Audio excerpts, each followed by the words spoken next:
Thank you for standing by. My name is Van, and I will be your conference operator today. At this time, I would like to welcome everyone to the Tele2 Q3 Interim Report 2025. All lines have been placed on mute to prevent any background noise. After the speaker's remarks, there will be a question-and-answer session. If you would like to ask a question during this time, simply press star followed by the number 1 on your telephone keypad. If you would like to withdraw your question, press star 1 again. Thank you. I would now like to turn the call over to Jean-Marc Harion, President and Group CEO. Please go ahead. Thank you and good morning. Welcome to Tele2's report call for the third quarter of 2025. With me, I have Peter Landgren, our Group CFO, and some members of our Group Leadership Team. Please turn to slide 2 for some financial highlights. End-user service revenue grew by 2% in Q3, despite the continued impact of the discontinuation of Boxer TV terrestrial distribution in Sweden at the beginning of the year. Underlying EBITDA continued to increase rapidly, growing by 11% during the quarter, mostly thanks to excellent transformation efforts. Once again, our equity free cash flow was very strong, totaling 1.8 billion SEK in the quarter, which is 60% more than last year.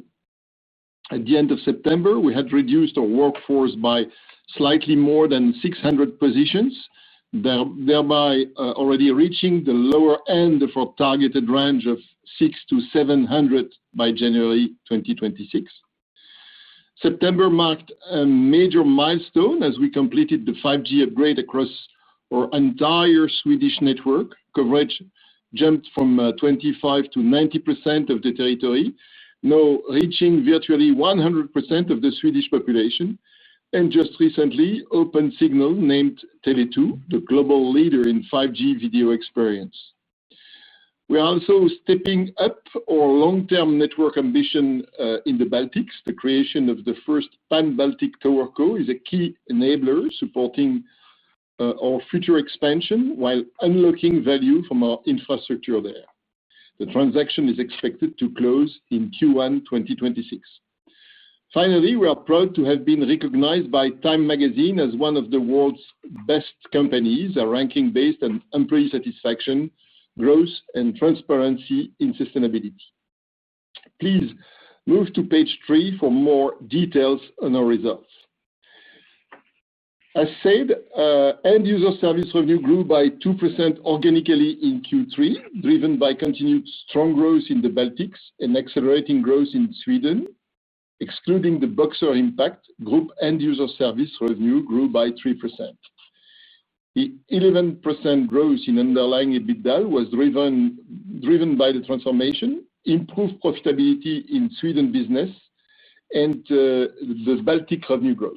Our strong equity free cash flow benefited from lower paid capex and better working capital year on year, which Peter will soon discuss in more detail. After reaching 12% in the first half year, our capex to sales ratio fell to 11% for the first 9 months due to additional reprioritization and replanning. As a result, we have decided to lower our full year guidance, which I will return to shortly. Our leverage fell to 2.0 times ahead of the final dividend tranche, which was paid last week. In Sweden consumer, end-user service revenue was unchanged as growth in core connectivity offset the decline in Boxer TV following the decommissioning of terrestrial distribution at the beginning of the year. In Sweden business, end-user service revenue growth accelerated to 5% thanks to good growth in mobile and solutions. The Baltic grew end-user service revenue by 7% and underlying EBITDA by a massive 20%, matching Q2 performance. Let's move to slide 5 for more details on Swedish consumer. Mobile postpaid end-user service revenue grew by 4%, up from 3% in Q2. Total mobile revenue grew by 3%, partly offset by continued decline in prepaid. Fixed broadband grew end-user service revenue by 3%, mainly due to ASPU growth, while Tele2 TV grew by a low single digit. End user service revenue for DTV declined by 8% due to the Boxer migration. For full year 2025, we continue to anticipate Boxer revenue to be roughly 225 million below 2024, with minor year-on-year impact on EBITDA. Total consumer end user service revenue remained unchanged in the quarter. Excluding the Boxer impact, consumer grew by 2%. Let's look at consumer KPIs on slide 6. Mobile postpaid added a solid 8,000 RGUs during Q3. Mobile ASPU growth improved to 1% year-on-year, but was still negatively impacted by IFRS 15 fair value adjustment in Tele2 customer base, which did not have handset binding until almost 2 years ago. Excluding this adjustment, ASPU grew by 2%. As mentioned in my CEO letter, successful rebranding of our main brand and strong demand for iPhone 17 led to our best iPhone launch in years, reinforcing the shift towards on-channel sales.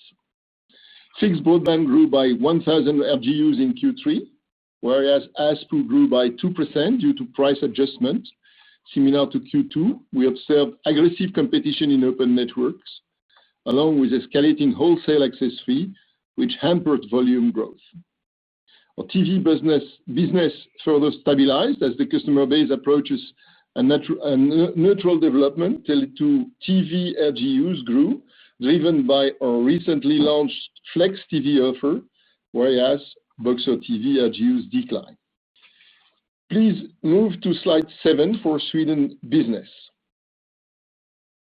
In Q3, Sweden business once again delivered a strong end user service revenue growth, reaching 5% with all main product lines growing, while the micro segment remained stable. We saw continued growth in IoT and our larger segments, reflecting the evolution of mobile ASPU year-on-year. Mobile grew by 5%, driven by our IoT business and continued solid RGU growth among larger customers. Solution grew by a strong 8%, driven by network solution and cloud PBX, whereas fixed remained stable. A new partner program was launched in Q3 to enhance quality and customer satisfaction. As a result, around 60% of the specialized reseller partners for SMEs were phased out. Please move to slide 8 for Sweden financials. All in all, our Swedish end user service revenue improved to 1% growth in Q3, driven by business, 2% without Boxer impact. Underlying EBITDA grew by 8%, driven by workforce reductions, stricter prioritization and cost control. From a quarter-on-quarter perspective, growth was partly offset by substantial sequential increase in marketing expenses. As you probably noticed, we invited Frank back. Network operating costs increased due to the expansion of our mobile network and notable cost inflation in access fees from open networks. The cash conversion has improved to 66% over the last 12 months. Now let's move to Baltic financials on slide 10. Our Baltic operations have maintained operational momentum with sustained strong top and bottom line growth in Q3. Total end user service revenue continued to grow at 7%, supported by price adjustment during the first half year. Q3 was the third consecutive quarter in which all markets delivered double-digit growth in underlying EBITDA, driving a total growth of 20%, same as Q2, and with Estonia posting a massive 53%. Cash conversion increased to a strong 78% during the last 12 months, reflecting increasing EBITDA margin. As part of ongoing efficiency efforts, we have now initiated projects to centralize support and IT across our Baltic countries to reduce operating costs and shorten development timelines in the coming years. Let's move to slide 11 for Baltic operating KPIs. The total postpaid base increased by 21,000 RGUs in Q3, driven by Lithuania and Latvia. Prepaid increased by 8,000 RGUs. Blended organic ASPU grew by a strong 12%, driven by price adjustment and continued prepaid to postpaid migration. And with that, I hand over to Peter, who will go through the financial overview. Thank you, Jean-Marc, and good morning, everyone. Please turn to page 13. First, a few comments on the group P&L for the quarter. Total revenue grew by 1%, with end-user service revenue up by 2%, driven by the Baltics and Sweden B2B. Our equipment revenue declined in a continued slow handset market, but a successful launch of the new iPhones supported equipment revenue growth in Sweden B2C. Both underlying EBITDA and underlying EBITDA after lease grew by 11% organically, thanks to the sharp cost control across the group and the end-user service revenue growth. Worth noting is that the group now has reached an underlying EBITDA margin of 40% year to date. Items affecting comparability were at 130 million in the quarter, impacted by redundancy costs related to workforce reductions. Net financial items decreased year-on-year, thanks to both lower interest rates and reduced debt. In Q3, our average interest rate was at 2.8%, with a debt mix of 66% fixed rates and 34% floating rates. Income tax increased largely due to higher profits. Let's turn to slide 14 and our group cash flow.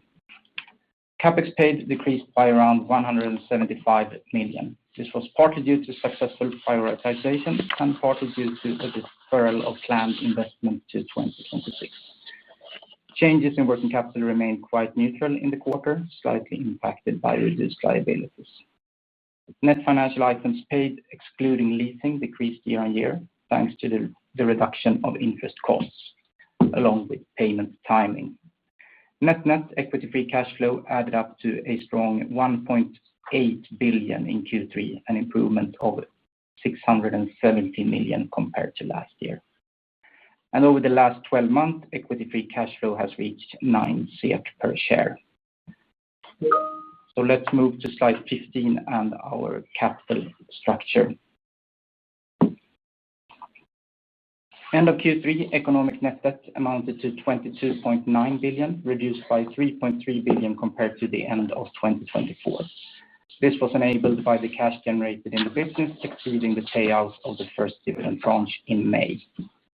Our leverage of 2.0 times underlying EBITDA remains below our target range, thanks to the strong profitability and cash generation. Adjusted for the payout of the final tranche of the ordinary dividend last week, pro forma leverage would have been at 2.2. And with that, I hand over to Jean-Marc for some comments on our 2025 guidance. Thank you, Peter. Please turn to slide 16 for our upgraded 2025 guidance. Following the first 9 months of the year, we remain confident in our ability to deliver on our growth guidance, namely low single-digit organic growth of end-user service revenue, including around 1 percentage point drag from Boxer, slightly above 10% growth and underlying EBITDA that we committed on in July. In addition, we are slightly reducing our 2025 guidance on CapEx to sales from around 13% to around 12%. This is driven by successful prioritization efforts, as well as the deferral of some costs to 2026. That said, we reiterate our expectation of a midterm range between 10 and 12% from 2026 onwards. I hand back to Peter for some additional comments regarding 2025 before we open up for Q&A. Thank you, Jean-Marc. A few additional comments first on the P&L. We continue to anticipate around 500 million in restructuring costs this year related to the ongoing transformation. On savings from workforce reductions, please remember that roughly 80% of our workforce costs impact OPEX, while the remaining share impact CapEx. Also, I repeat what has been said about the Boxer effect.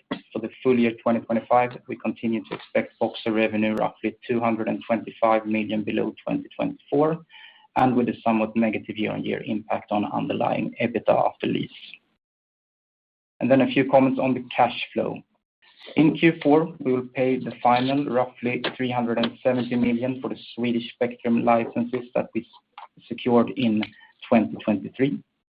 Also, now in Q4, an 1800 MHz spectrum auction will be held in Sweden.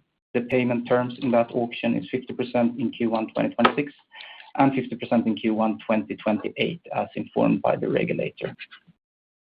On changes in working capital, we're satisfied with the performance in the first 9 months of the year, while recognizing that Q4 is seasonally weak. We hence now estimate the full year outcome in the range of 0 to plus 200 million for full year. On net financial items excluding leasing, we continue to expect full year payments of around 750 million. And finally, regarding taxes, we still expect around 1.0 billion net payments in 2025, including the 280 million refund we received in Q1. And with that, I hand over to the operator for Q&A. At this time, I would like to remind everyone, in order to ask a question, press star, then the number 1 on your telephone keypad. Please limit your questions to 1 and 1 follow-up. Our first question comes from the line of Andrew Lee from Goldman Sachs. Please go ahead. Yep. Good morning, everyone. I had my first question was on both questions are on costs. First question was on EBITDA costs and specifically the open network access fee inflation. I think that impact is around 30 million SEK, but I'm not 100% sure. I wondered if you can give us any clarity on the scale of the impact from that. And then just on that point, you have historically or recently said that you feel that price rises can be put through over and above cost inflation. Do you feel like you can pass that increase in cost onto the customer over the next 12 months? And then the second question is just on CapEx. You highlighted that you're reiterating the 10 to 12% CapEx to sales guide for next year. Obviously, there's an element of deferral of CapEx from 2025 into 2026 that's lowered your guidance for this year. Does that deferral mean you're likely to end up towards the ceiling of the 10 to 12% CapEx to sales guide for next year? Thank you. Okay, well, I will take the first question on access fee. Of course, this is nothing new here. We have observed a regular increase of the access fee, and in the meantime, due to the competition on retail prices, we observe a growing pressure on the profitability of the open access. Of course, the consequence for the operators, and especially for Tele2, will be in the future to focus more on other channels, other networks, rather than open fiber. But I believe that we face here a critical issue for the market and for the Swedish customer. It's as well related to the delay in the SDU regulation. So that means that open fiber today is a technology that we need to address specifically as a complement for other solutions for the customer. And on top of that, of course, at a certain point, we may be obliged as well to reflect part of this access fee increase in the retail price. So that's one of the, I would say, battles that we are fighting and will continue fighting in the coming months. Regarding the CapEx, I will hand over to Peter just a comment. I would say the decision to lower the CapEx guidance was the consequence of the prioritization for investment in general, and especially in the mobile network. And I want to say two things. First, it doesn't impact the quality of the network. You probably noticed that, and I stated that in my presentation, that we have rolled out 5G on the entire Swedish network that we operate, and we now reach 99% of the population, 99.9% of the population with an excellent quality of service. And our ambition is still to build the best 5G network in Sweden. And the second point is that it doesn't change our midterm guidance, but Peter, feel free to elaborate on that. Good morning, Andrew. I think you covered it quite well, but just to add a little bit on as Jean-Marc said, it's the stricter prioritization that is helping us to being able to reduce our CapEx guidance for 2025, including then also impact on CapEx from workforce reductions, which is helping there. And then, of course, we always try to invest as late as possible, meaning that some pieces are deferred to 2026, but it doesn't change our ambition of being behind 10 to 12% going forward.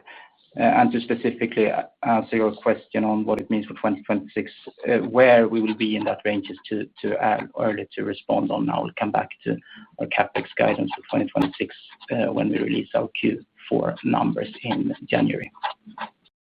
Thank you. It's really helpful from both. Do you have any sense of the scale of the headwind that you got from the open network fee increase and your ability and the competition that stopped you from kind of fighting back on that? And any sense of the scale that would be helpful. And I guess, Peter, on your question, on your answer on the capex to sales, you're not saying that you'll definitely be towards the upper end of that 10 to 12% because of this deferral. It's, as you say, too early to say. Is that the right understanding of your comments there? Thank you. No, it's too early to comment on that. I believe that we observe a distortion of the market. Definitely compared to what's happening in other European countries, the market evolution, the broadband market evolution in Sweden is not in favor of the customer interest. We should see an improvement of the competitive situation, and what we observe is the opposite. It's due to the dominant position of some local players. It's not new. We are flagging that, and in the meantime, of course, we are taking actions in order to offset this impact and find alternative solutions to serve our customers. We'll come back to that in more details when we will comment on our full year results. Thanks. And on the access fee to answer on that, we're not providing a specific number on that impact, but it's of course something that is important to us in terms of costs. Thank you. Our next question comes from the line of Andreas Joelsson from DNB Carnegie. Please go ahead. Good morning, everyone. Just a follow-up, basically, on the open network side. You cannot control regulation, obviously, and you say that you will look at alternatives. But what kind of alternatives do you have that you can sort of, because leaving the open fiber network would mean that you would leave quite a big market size, and just curious about the alternatives that you see. Should there be further delays to this regulation, for instance? Yeah. Thanks. Okay. Let me specific and give you an element of answer, but for obvious reason, I don't want to elaborate further. Of course, everything is a question of geography. But first, Tele2 operates on HFC cable infrastructure with DOCSIS, excellent internet speed and customer experience. In some areas, a much better internet quality than with fiber, because some part of the fiber in Sweden is quite old. So this is definitely one part of the answer. The other one is, of course, related to the recent extension of our 5G footprint. We now provide 5G connectivity to the entire Swedish population with here again an excellent quality of service as recognized by OpenSignal, and this quality will even improve in the future. So that's the answer. So of course there are some areas where we will have no access to the customers outside of the open fiber infrastructure, but there are many areas where we have multiple solutions.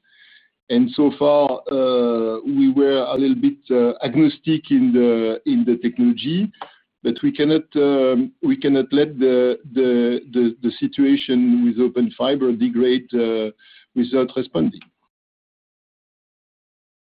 Perfect. Thank you. Our next question comes from the line of Eric Lindholm-Röjestål from SEB. Please go ahead. Just good morning. So Jean-Marc, you mentioned exiting a major third-party retailer here in Sweden during the quarter, and also making some changes on the B2B side with partners. And I understand the long-term positives from this, but would you expect sort of any short-term headwind to growth from this? So thank you. We will, of course, we will prepare. We will not go unprepared to this big shift. But we have been preparing for a while. We are opening regularly new stores, own stores. For instance, next week we will open two new stores in Sweden, in Gävle and Borlänge. And then we will continue with others. So we are progressively increasing the number of stores. Once again, we are not going to go crazy with the stores, but there were gaps in our footprint that we want to fill. It's important that we have stores in all the major areas where we see a commercial traffic that we can take advantage of. In the meantime, we are improving the performance of our websites. Investing in the future of the websites. We are as well doing a lot of changes and improvement in our customer operations, and we are determined to eradicate the questionable sales practice that we observe in the market. The Swedish Consumer Agency flagged some practice observed in the telemarketing area during the summer. It's not the only area where we observe this kind of practice. So this practice results into an artificial churn, which penalizes the operators. That's why we believe that we need to take control of our relation with the customers. We have stepped down from one of the retailers, minor one, that I don't want to disclose the name already this year. And we are preparing to take more control on our distribution. Today we are very happy to see that the contribution of our own channels is increasing in our commercial activity, and we want to continue pushing that, not only in B2C, but in B2B as well. That's why we took the decision to I would say, transform our sales partners for SMEs. And here we reduce the number of our sales partners by around 60% in order to focus on a high-quality partner that we can trust to deal with our customers. So for us, it's definitely a long-term investment, And of course, we don't want to make a hasty decision. We are in permanent discussion with all the partners, but we know where we want to go. And of course, there may be from time to time commercial hiccups, but we are absolutely certain that this is the strategy to follow and to deliver for the long-term value creation in the market. All right.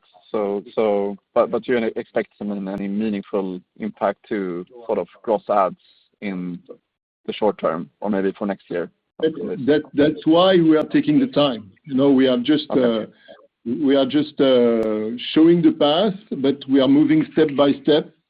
We don't expect to make any crazy move.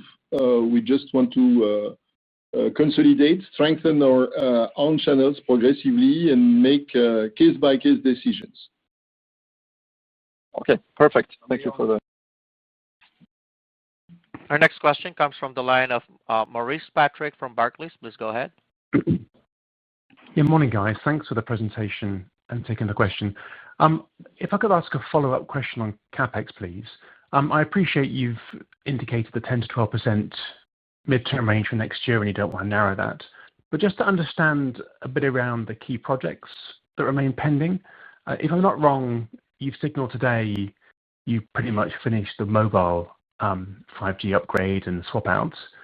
You've signaled earlier in the prepared remarks, I think, a need to or desire to increase the investments in the Baltics post the TowerCo sale. I think in previous calls you had suggested remote PHY, as in the cable upgrade, was more on hold as such. So could you help us understand sort of what additional projects beyond just maintenance you have in mind for 26? Is it just the Baltics, or is there anything else we should be thinking about?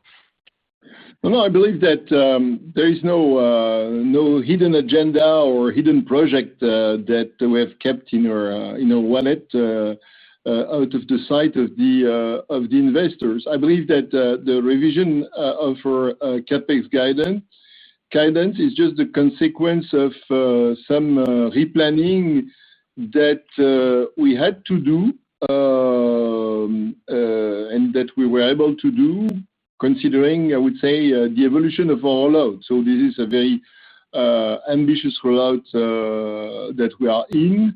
Of course, our goal is to complete the largest part of this rollout by the end of the year. But in the meantime, as you can easily understand, the more we move forward, the more difficulties we collect in the building of the sites, because they are remote. Sometimes we have issues to connect the energy to the sites, some permits delay, and so on. So the decision to revise our capex and sales guidance is just the result of pragmatic replanning of the rollout, with I would say some sites that will not be built at the end of this year, but completed and switch on at the beginning of next year. So the impact delay is minimal, but still impactful considering the size of the investment that we are making this year on the Swedish mobile network. And of course, one of the reasons for this delay is called the Swedish winter, because in December, January, it's a little bit difficult to dig into the Swedish ground for obvious reasons. So not a big deal. Next year, we'll have some, I would say, some additional sites to complete, but with a minor impact on the capex for 2026. The main part of our investment next year will remain the modernization of some part of our Baltic operations, with, of course, the impact of our TowerCo company as well. And for the rest, I confirm that we will stick with our new strategy for the modernization of our cable network. Also, of course, we believe that in the current context of the fixed broadband market, there is a competitive advantage for us to push our cable HFC network we don't see the point to systematically modernize the network. So we stick with a reactive modernization strategy that we have decided at the beginning of this year. So that we don't foresee any acceleration of the remote PHY investment. For the rest, of course, we are progressing on the modernization of our IT, centralizing as much as we can the platforms across all our product lines in Sweden, and we have as well some project to centralize some platforms between Baltics and Sweden.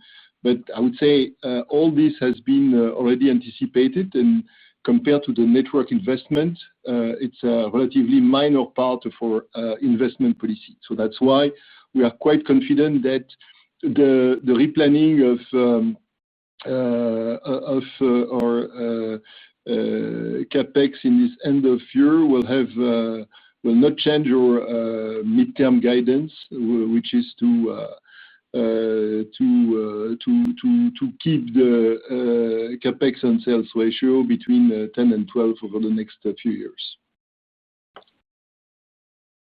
Our next question comes from the line of Owen McGivern from Bank of America. Please go ahead. Hey, good morning. I'm McGivern from Bank of America here.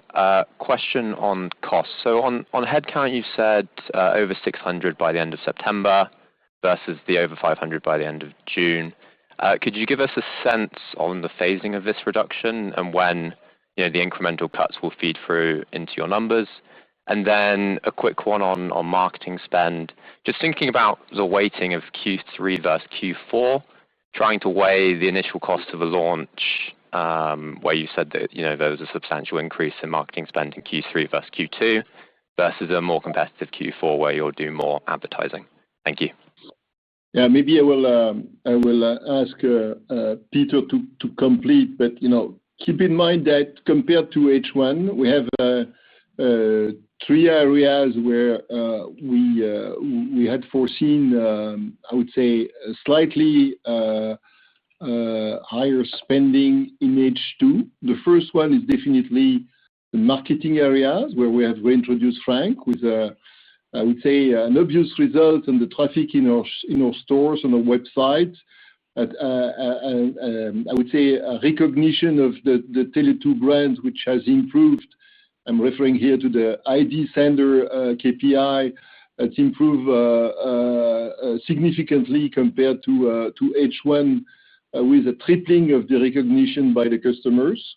So that, of course, has some impact on our cost, but it was foreseen because we had kept we had planned the rebranding at the very end of June 2026. We have the access fee impact, which of course is a variable cost and something that you probably understand is that of course we are impacted by the access fees in proportion of the acquisition of customers we make in this area.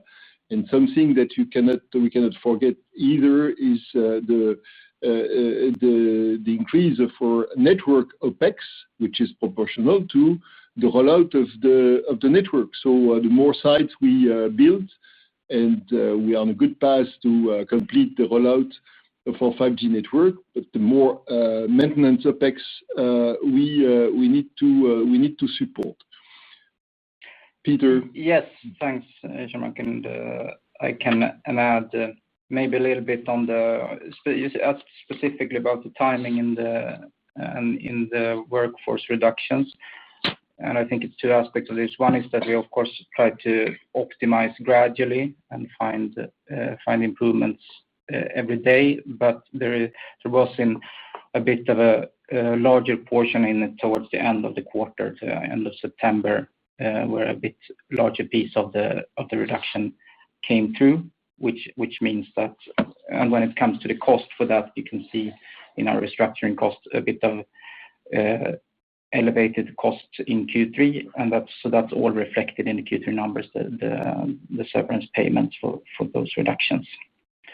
And on marketing, I think it's quite well covered, but maybe call out as well that the big impact then from the sequential EBITDA trends is that we were very, very low in Q2. So in Q2 we had a large tailwind in our EBITDA year on year from low marketing. We saved our money for the rest of the year when with the rebranding and also a little bit of a more intense sales season. Hope that answers. Our next question comes from the line of Fredrik Lithell from Handelsbanken. Please go ahead. Thank you. Thank you for taking my questions as well. I thought maybe we could have, if Stefan would like to talk a little bit about the trends in business to business. You have really good growth there. If you could sort of dig into the details a little bit more, what's really going on in the business to business marketplace would be interesting to hear. And then secondly, John Mark, if I could ask you, it seems like EQT is putting Global Connect up for sale. We don't know. It's news comments at this point. But if that would be, would you see that you had some pockets where you sort of could fill up your assets on long-haul fiber or anything? It would be interesting to hear your elaboration on that, if possible. Thank you. Stefan. All right. Thank you, Fredrik, for your question. Always a pleasure to talk about B2B. As we've seen, it was a good quarter. I think the profile of the revenue development in Q3 is very similar to Q2. It's a broad-based improvement year on year for the quarter in all of the basically all product lines. We see the stabilization on the fixed part driven by broadband and data net services and the deals that we've done in that domain. On the mobile side, we continue with good growth both on the larger segments, SME and the larger segments on RGU development. We had a growth of 10,000 RGUs and also the previous quarters, of course, are helping us in the quarter-on-quarter growth of the mobile RGUs. IoT is a little bit better than in Q2, actually on quarter-on-quarter growth, a couple of millions better. So overall, and then we have the solutions area where we have continued good pace on the network security part, but also on cloud PBX, which is more of a modern solution. So it's very similar to Q2 actually, a little bit better, I would say, everywhere. Then on the micro, we see a stabilization. It's something that we have seen with the recession that is impacting the growth. So we're still looking for the smaller segments or the smaller customers returning to better growth overall in the Swedish economy. So hopefully we'll see that. I hope for that last year, but we didn't see it this year. But hopefully that's something that we will see next year. Hope that gives you some color on the B2B and where the growth is coming from. Yeah, and maybe to complete what Stefan was commenting, one of the reasons why we can accelerate on B2B is because thanks to the transformation of this activity that Stefan has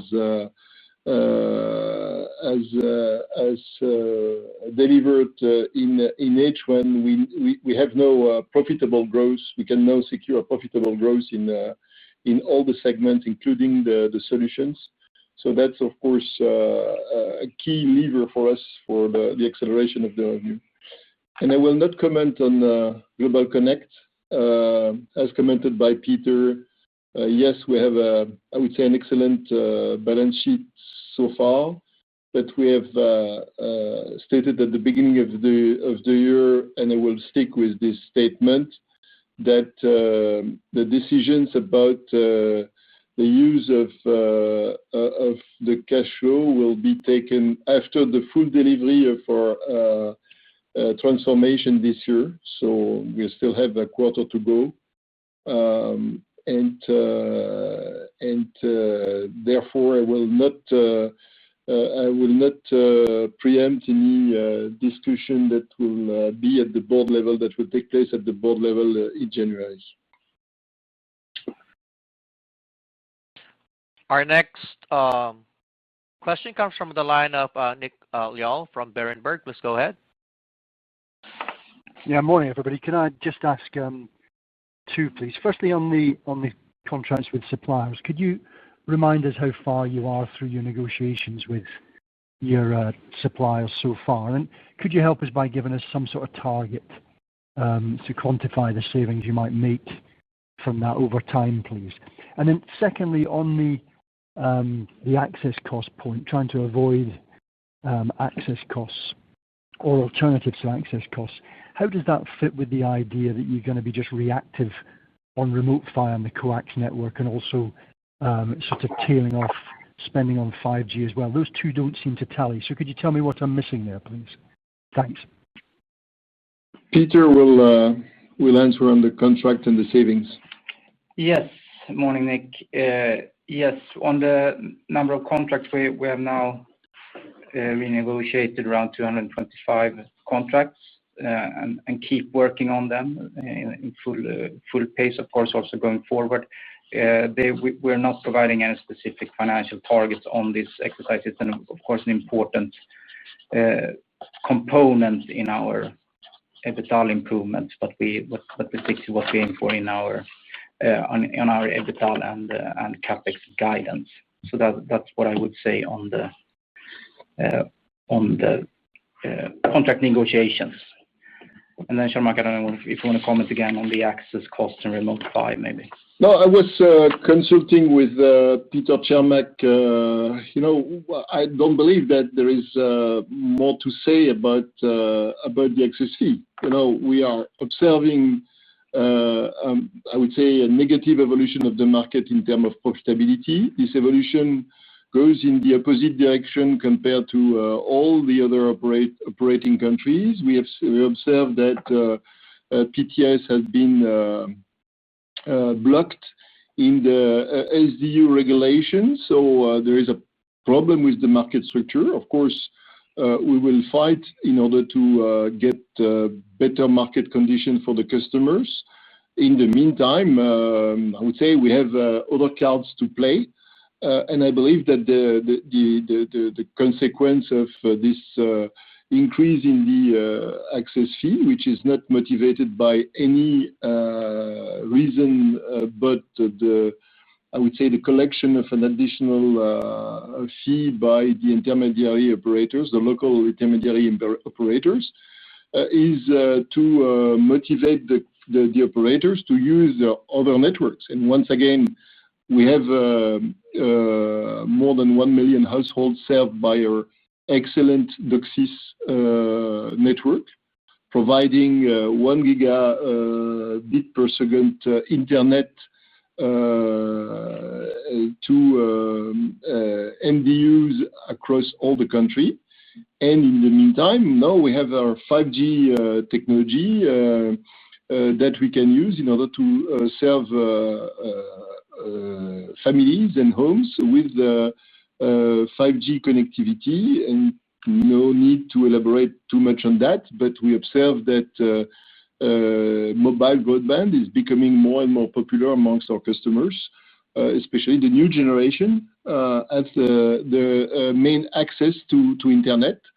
So that's it. So meaning that we observe this increase in access fees, and we are taking the consequence, and fortunately we have other cards to play, and that's it.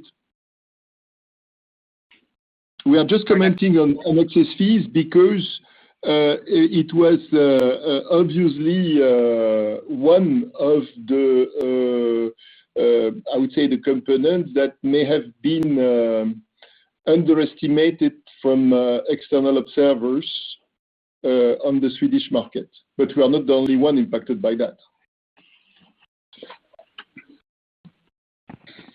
Our next question comes from the line of AJ Soni from JP Morgan. Please go ahead. Hi there. Thanks for taking my question. My one just goes back to the marketing costs. Obviously, you've called them out as stepping up a little bit in Q3. Are you expecting this to continue into Q4 and then 2026? And is this driven by a more competitive environment? I understand some of the pricing, especially within the second brand, has become more competitive. So maybe a comment on the pricing environment would be helpful as well. Thank you. I believe that Peter commented already that the seasonality dictates that we spend more in marketing in the second half of the year than in the first half. But do you want to elaborate on that, Peter? No, I can just repeat that one. So it's not that just to be clear, it's not that we're intensifying our marketing spend. It's more that we reduced our marketing spend in the first half of the year, and especially in Q2. So it's not an escalation in any sense. It's more that we had a very large tailwind from that in Q2, and now we don't have that tailwind. So we'll keep discipline in how much marketing we spend. That's what I would say there.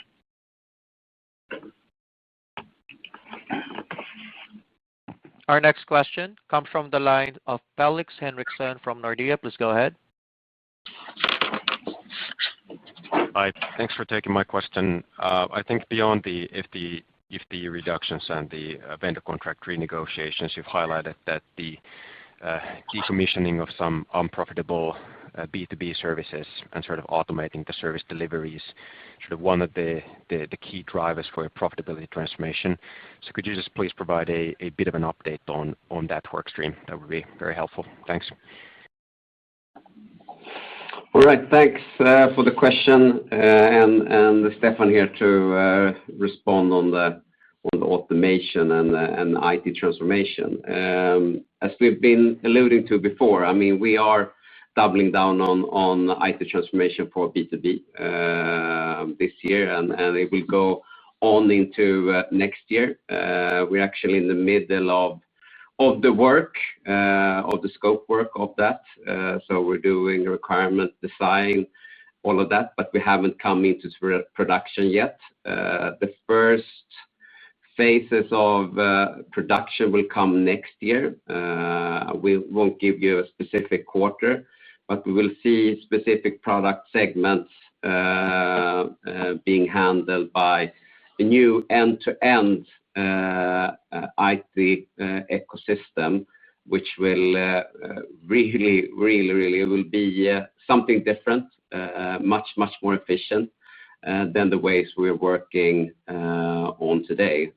So really looking forward to those launches, which start next year.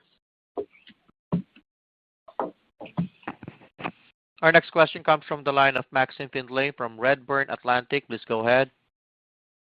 Morning, everyone. Yeah, this is Max Findlay from Rothschild & Co. Redburn. Thank you for taking my questions this morning.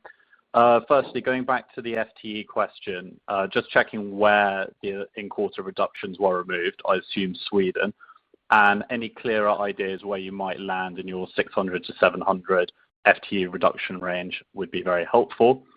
I appreciate you've already been asked questions on contracts already, but the last couple of quarters you've provided a percentage of large contracts renegotiated, but I could not find that this quarter. So any color on that would be very helpful. And then finally, just checking that there were no one-off cost savings in Q2 that dropped out in Q3, maybe as costs were deferred during contract renegotiations. Thank you.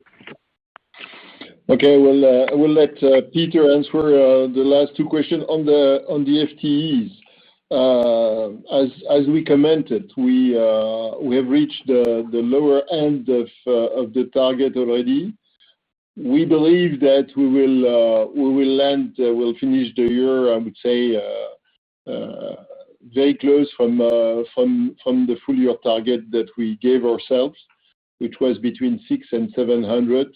We are now in an execution phase for the long tail in some specific reorg, and we're on a good path. Now we have completed the discussion with the union and so on to deliver all these workforce reduction, including in the Baltics, where we still have some minor workforce reduction ongoing.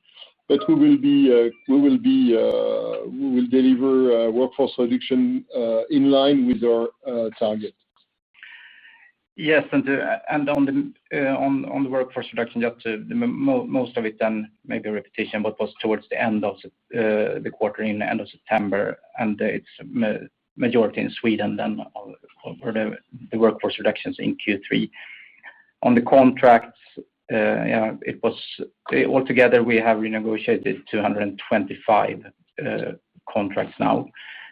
Year to date, and that's a decent portion of our large contracts, but we're not done yet, so we continue working on that. And when it comes to one-offs, no specific one-offs in Q2 that was pushed in any way towards over to Q3. Last year in Q2 we had a one-off related to bad debt, which helped or made our comps a bit easier in Q2 this year, which we have called out earlier, but no major one-offs in Q2 and Q3 this year. Our next question comes from the line of Abhilash Mohapatra from BNP Paribas. Please go ahead. Hi, morning, and thanks for taking my questions. Just sorry to come back on the open network access fee question, but just trying to understand, has the impact been sort of greater than you had anticipated earlier in the year when you're sort of setting out the guidance, and so therefore should we see this as you've been able to keep your guidance despite sort of greater than expected impact from this cost headwind, and how do you sort of see the timeline of this evolving in the coming months? You mentioned sort of talking to the regulators. How do you see this sort of evolving? And then the second question was just around shareholder returns. You flagged that leverage is now down to sort of 2.2 times, and you mentioned you'll be sort of examining this over the coming quarter.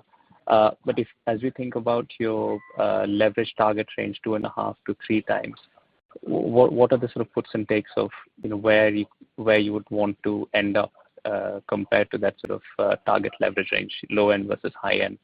What are the factors there, and does this development with the sort of open network access fees change that thinking at all? Thank you.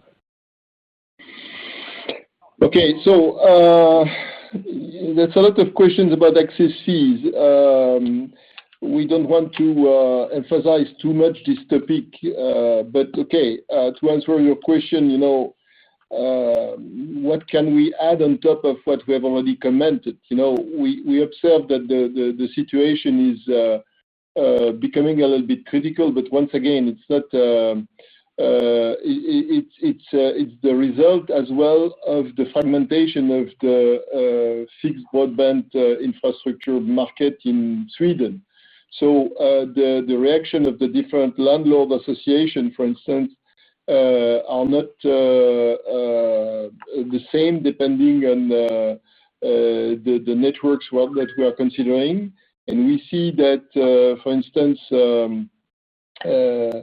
some landlord associations are reviewing the terms and conditions of their agreement. Some of them realize that there is a limit to the current model, and of course that translates in some decrease in the broadband penetration in their networks. And of course this is not what they want, and this is not what we want to see. So I don't want to elaborate too much, but it's a very fragmented situation on the broadband market. We see the result with some, I would say, greed from some landlord association that has some consequence for all the operators. We have to deal with that. That's our job. So Peter, can you comment on the two other questions? Yeah, on the shareholder return and the leverage targets, of course, we recognize that we noticed that we are below our target range of 2.5 to 3. As Jean-Marc also mentioned previously in the call, we will not preempt the discussions around where we're moving. We will have the discussion with our board ahead of the Q4 release to see how we should proceed in terms of shareholder remuneration and how to deal with our strong balance sheet. It's a pleasant problem. We're happy with the strong profitability and cash generation leading to a very strong balance sheet position at present. And we'll come back in Q1. when we release Q4. Our next question comes from the line of Ondrej Cabejsek from UBS. Please go ahead. Hi, everyone. Thanks for the presentation. Two questions from me, please. One is on just refocusing a bit on the top line in Sweden, where almost across the segments you saw an acceleration of trends. I was wondering, from your perspective, because you are the first to report, how much of this improvement are you attributing to your own commercial initiatives, which you say obviously stepped up into the second half, and how much of this is some kind of market repair, which I believe we have seen since the summer? So that's one question. And then the second question on contracts, please. So as you say, I think you mentioned the number 225 contracts have been kind of renegotiated. I was just wondering, in terms of the actual impact when we're starting to see this, is it all, rather, can we assume that all 225 of these have already started to have some impact on the financials, or is there a part of these which have been renegotiated, but, for example, only have an impact starting 2026 or later? Thank you very much. Okay. We'll let Peter to answer on the consumer revenue, but definitely we see the impact of Frank being back, the iPhone launch, the own channels. Peter? Yes, no. So we see improvement in the connectivity, quarter on quarter, both through the offers we have, but also through the focus on the own channels. So we are focusing on stores, customer operations online. That's our main focus, and we're trying to tone down the rest of the external distribution. We see good traction of our TV offers that we launched in April. So the Flex model is something the customer wants. We see good traction on it, and it partly compensates our decline in TV. This is entirely driven by Boxer.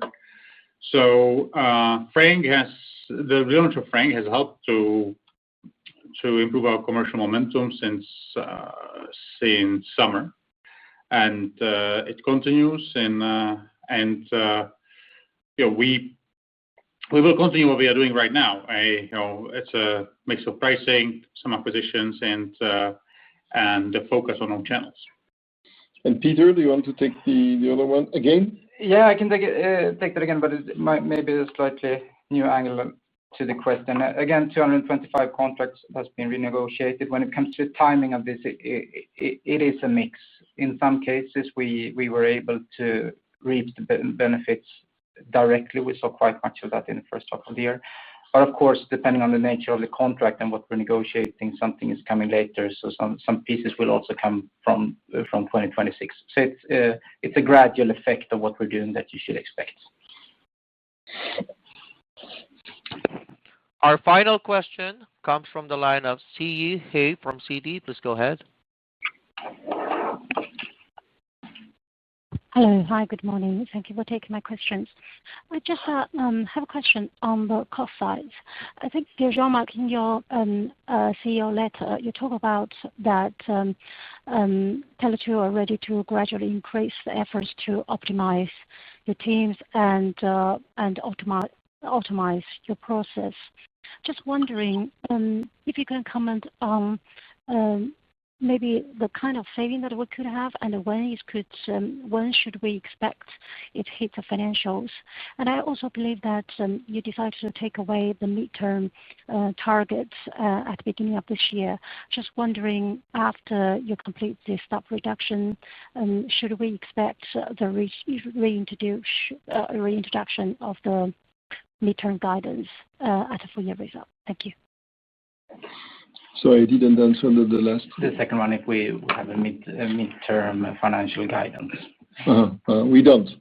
Apart from for the capex, we don't have midterm guidance. On the capex, we already mentioned that our ambition, and we say this ambition turns into more and more in a kind of commitment that we will be between 10 and and 12% of the sales. But to come back to your initial question, I would say that the cost optimization or the transformation in general translate into three major benefits for the company. The first one, of course, is an overall cost reduction. We see the impact today in our cost structure of the payroll OpEx improvement, as well the renegotiation of some contracts. But it's as well the benefit of, I would say, making the company more agile. And this agility comes with profitability. We gave the example of B2B. We had some issues with the profitability of some line of business, so we have transformed the process. We have reviewed the portfolio. Now we can accelerate the growth on B2B and in other areas as well. I give B2B just as an example, because we have secured the profitability and we have simplified the process. And I would say that this simplification is as well something that we benefit from globally in order to respond to the market. That's why, of course, when we observe that some segment of the market are not evolving in the right direction, we are now able to react much more promptly. That is, of course, what is happening today in the fixed broadband. And I would say the third benefit of this transformation is that thanks to the strengthening of our and the simplification of our processes, we are able to take a stricter control on our distribution channels and prioritize our CapEx much more. So that translates into the reinforcement, the strengthening of our own channels to the detriment of the third-party ones. That will translate in the future into better value for Tele2, because we will increase the stickiness of the customers. We will increase the ARPU, and we will decrease the acquisition cost. And this is only possible because we have made the company agile and adaptive again. So that's my summary. You want to add something? Yeah, maybe add one thing on the question on the guidance. It's, as Jean-Marc pointed out, of course, right now this is where we stand with that. We don't have a midterm guidance. I think also the question were about if we will have it going forward, and that's too early to say. We'll talk to the board ahead of the Q4 release and take it from there. Right now we're here and now and focus on the guidance we have submitted for this year. Ladies and gentlemen, that concludes today's call. Thank you all for joining. You may now disconnect.